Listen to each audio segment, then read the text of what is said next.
안녕하세요. 오늘의 책은 사장님도 모르는 회사의 숨은 돈이라는 제목의 책입니다. 제가 이 책을 읽고서 밑줄 친 부분들을 보면서 리뷰를 시작하도록 하겠습니다. 이 책은 사업체를 운영하시는 사장님들께서 보시면 큰 도움이 될 만한 책입니다. 먼저 목차입니다. 목차는 일시정지를 하셔서 더 자세히 보시는 것을 추천드리겠습니다.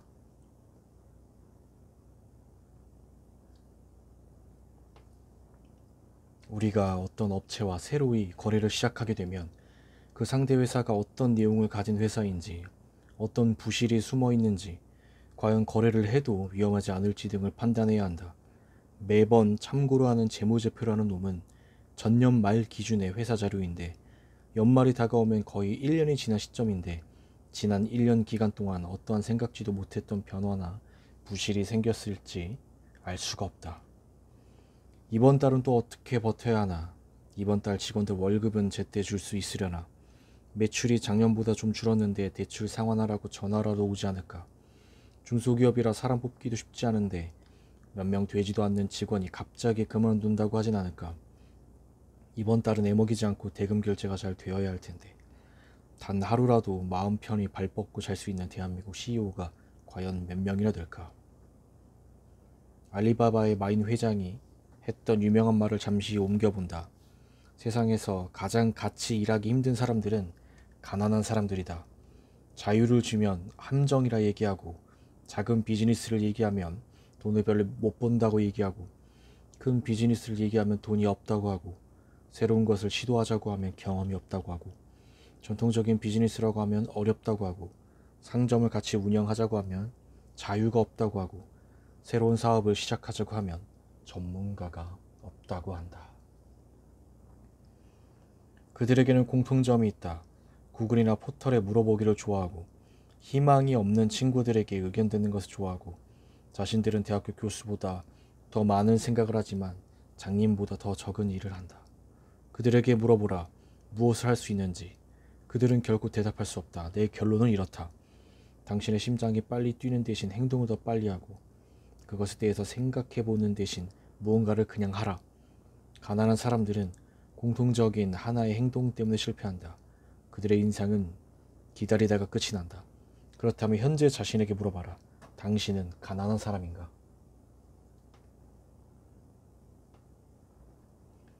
곳곳에서 우리나라 경제가 IMF 외환위기 이래 가장 힘든 상황이라고 말들을 한다. 이런 가운데 우리나라는 매달 6천여 개, 1년에 8만 개 가량의 새로운 회사가 창업을 한다. 그런데 이 중에 10% 정도만 1년 이상 생존하고 나머지는 1년 내에 문을 닫는다. 제조업이 원가 절감과 효율을 위해 아웃소싱을 하듯이 사업을 경영함에 있어서도 CEO는 사업 고유의 영역에 집중을 하고 다른 영역은 믿을 수 있는 전문가에게 맡겨야 한다. 사업뿐만 아니라 세상의 모든 프레임이 급속히 전반적인 변화를 하고 있다. 살아남으려면 CEO도 변화해야 한다. 변화의 시대, 적응만이 살 길이다. 사업과 관련된 세금을 절세하기 위한 방안은 다음 4가지로 정리할 수 있다. 징빙 자료를 철저히 수집하고 장부 정리를 꼼꼼하게 하여 내지 않아도 될 세금은 최대한 내지 않도록 한다. 세법에서 인정하고 있는 각종 소득공제, 세액공제, 준비금, 충당금 등의 조세지원 제도를 충분히 활용한다. 세법이 정하고 있는 각종 의무사항을 성실히 이행함으로써 매입, 세액, 불공제나 가산세 등의 불이익 처분을 받지 않도록 한다. 세법에서 정하는 종합적인 내용을 정확히 이해하고 장기적인 관점에서 세금을 절약할 수 있도록 한다. 1,000만 원을 탈세하는 경우 나중에 부담해야 하는 총액은 본세 1,000만 원 이외에 추가로 부담하는 금액만 약 3,700만 원 가량이다. 정관의 유무에도 별 관심이 없고 한번 만들어진 정관은 그냥 사업을 영위하는 마지막 순간까지 그냥 가지고 있으면 된다고 생각하는 사장님들이 있다. 처음 법인 설립 당시에 적은 자본금으로 시작할 때 정관을 만들고 회사의 규모가 성장하고 직원 수도 늘었다면 여기에 맞추어 정관도 수정 보완을 해야 한다. 회사의 정관에 해당 규정이 없으면 실제로 실행에 효력이 없는 경우가 많다. 예를 들면 임원의 급여 규정, 퇴직금 규정, 스톡옵션, 자기 주식 취득 규정, 이익 배당과 중간 배당, 이익 소각, 주식 양도 제한, 이사의 책임 경감 등에 대한 규정이 들어가야 한다. 회사의 정관에 이러한 규정이 명시되어 있지 않으면 실행하지 못하거나 일반 상법상의 규정을 따라야 한다. 정관 변경 시에는 신주 발행 규정, 자기 주식 취득, 주식 양도 제한 규정, 스톡옵션 규정 등 주식 발행 및 운영에 대한 규정과 임원의 보수 및 퇴직금 규정, 이사의 책임 경감 규정, 임원 유족 보상금 규정 등 임원의 처우에 대한 부분, 그리고 정기 배당과 중간 배당, 차등 배당 규정 등 주주의 이익 환원에 대한 규정을 신경 써서 변경해야 한다. 예전처럼 은행 지점장과 식사하고 좋은 관계를 형성하는 식으로 자금 조달이 가능한 세상이 아니다. 은행 지점장도 전결 권한이 대폭 축소되었고 모든 단계에서 과거보다 많은 근거를 요구하는 시대다. 일반인의 관점에서는 세상이 투명해졌고 사장들의 관점에서는 사업하기 훨씬 힘든 세상이 되었다. 기업 신용 등급이 좋으면 일반 금융에 비해 금리나 상환 기간을 우대해주고 특정 산업 분야를 육성할 때 산업 기반 자금 등 정부 재정의 지원이 가능하다.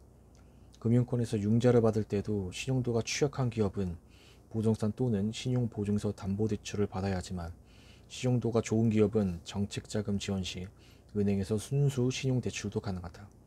기업 신용평가의 결과에 따라 신용보증도 이용이 가능하다. 그리고 기업의 신용도에 따라 대출 금리도 차이가 많아진다. 우리나라에서 기업 경영을 하는 데 있어 기업 신용등급이 모든 것이라고 해도 과언이 아니다. 세무사에게만 전적으로 결산을 맡겨두고 그냥 법인세만 줄여달라는 얘기만 하지 말고 CEO가 직접 재무제표 관리에 신경을 많이 써야 한다. 가지급금은 신용의 정이다. 재무제표의 신뢰도를 해치는 핵심 요인 중 하나가 가지급금이다. 총 자산 대비 가지급금 비중이 너무 크면 안정성과 신뢰성에 대한 의혹이 커진다. 대부분의 사장님들은 상황이 급하다 보니 늘 빨리 자금 조달이 가능한 방법을 선택하는데 자금 조달에도 우선순위가 있다. 많은 사장님들은 주로 담보대출부터 실행하는데 담보를 금융기관에 제공하고 자금 조달하는 것은 언제 어느 때라도 가능하다. 그렇기에 담보는 가장 어려운 최후의 순간에 사용해야 하고 일단은 가능한 다른 자금부터 조달해야 한다. 일반적으로 생각해 볼 수 있는 자금으로 금융권 대출과 국가정책자금 대출 그리고 R&D 정부 지원 자금이 있다. 국가에서는 기업을 위해 여러 형태와 용도의 자금을 지원해주고 있다. 우선 중소벤처기업 진흥공단이나 소상공인시장진흥공단의 자금부터 활용하고 기술보증기금이나 신용보증기금의 자금, 지역신용보증재단이나 지자체의 자금, 다음으로 각 기업이 거래하고 있는 은행 자금의 활용, 마지막으로 담보대출의 순으로 자금을 조달해야 한다. 매년 집행하는 정책자금은 배정된 예산이 소진되면 더 이상 자금 신청을 할 수 없다. 그러다 보니 연초부터 경쟁이 치열하다. 정부에서는 국민의 세금을 재원으로 사용하므로 당연히 요건을 갖추고 매년 성장하는 회사에 관심을 가지고 지원을 해주고 있다. 근로자 퇴직금 문제의 경우 2012년 7월 26일 이후에는 퇴직금 중간정산이 전면 금지되어서 월급에 포함된 퇴직금이나 분기별 또는 매년 정산하여 연말에 지급하는 퇴직금은 무효가 되었음에도 우리는 아무 문제 없이 다 지급하고 있다고 자랑스레 말하는 사장님들이 많다. 최근에 직원이 퇴사를 했는데 자신은 퇴직금을 매년 정산해서 지급했는데도 직원이 못 받았다고 노동청에 신고를 해서 퇴직금을 또 달라고 주장해 노동청에서 출석 요구서를 받았다는 것이다. 이런 경우 노동청에 가서 근로감독관과 면담을 하면 무조건 사장님이 지게 되며 억울하고 부당하지만 또다시 퇴직금을 지급해야 한다. 개인사업자를 법인 전환하면 여러 가지 장점이 있다. 가장 먼저 생각해 볼 수 있는 것은 사업소득에 대한 절세를 할 수 있다. 종합소득세는 지방소득세와 4대 보험, 부담까지 감안하면 최대 수입의 절반가량을 과세하고 있다. 그에 비해 대부분 중소기업의 법인세율은 10% 구간에 해당한다. 개인에서는 비용 처리가 안 되는 CEO의 급여에 대해서도 근로소득세를 부담하고 비용 처리가 되어 법인세를 감수할 수 있고, 주주 개인별로 연간 2천만 원 이하의 배당 소득에 대해서는 15.4%로 원천 징수하고 과세가 종료된다. 그리고 개인에서는 인정하지 않는 퇴직 소득에 대해서도 여러 공제 적용을 통해 근로소득 대비 많은 소득 절세가 가능하다.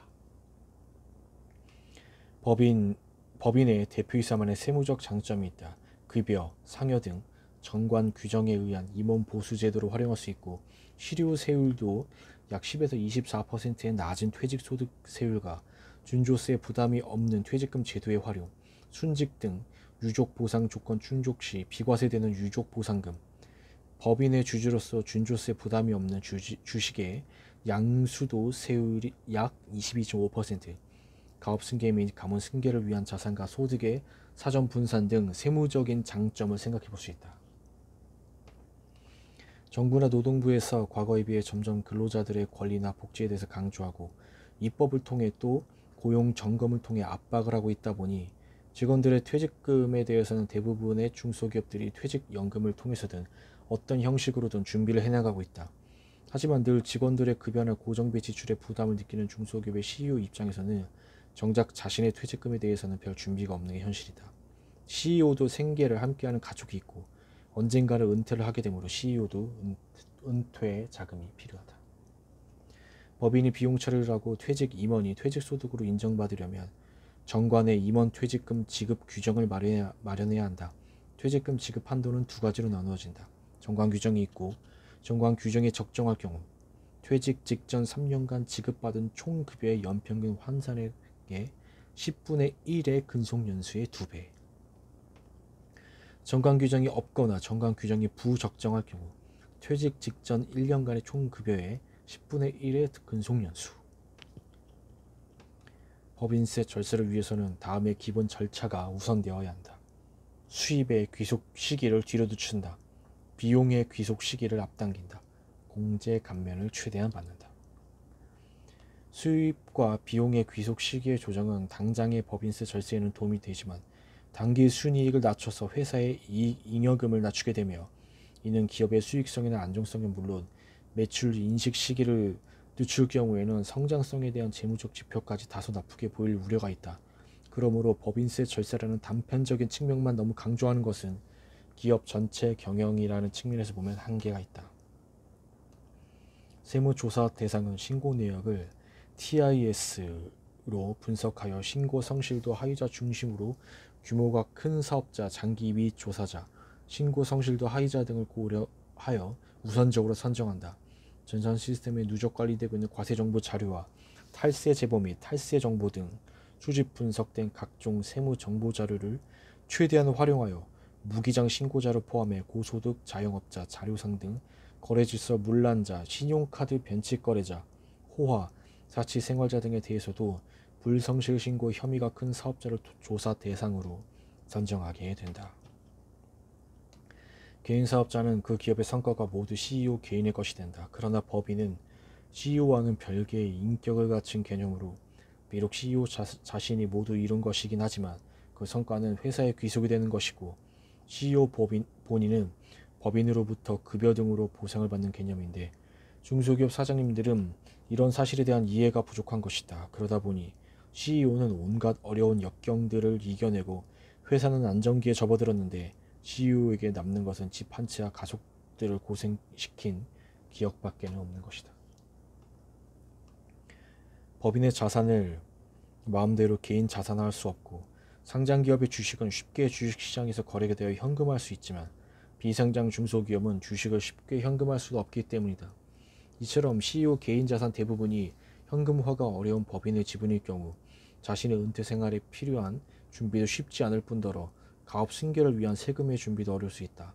막말로 평생 고생해서 회사는 키워놓았는데 본인은 정작 말년에 어려워질 수 있게 된다. 많은 중소기업 CEO들이 소득세에 대한 부담 때문에 낮은 급여를 가져간다. 배당을 하는 중소기업도 사실 별로 없다. CEO의 자금 원천은 법인으로부터 받을 수 있는 급여, 상여, 배당, 퇴직금이 거의 전부인데 급여를 낮게 가져가고 배당도 하지 않으면 개인 소유의 자산 형성커녕 정상적인 가정 생활을 위한 자금도 부족하게 된다.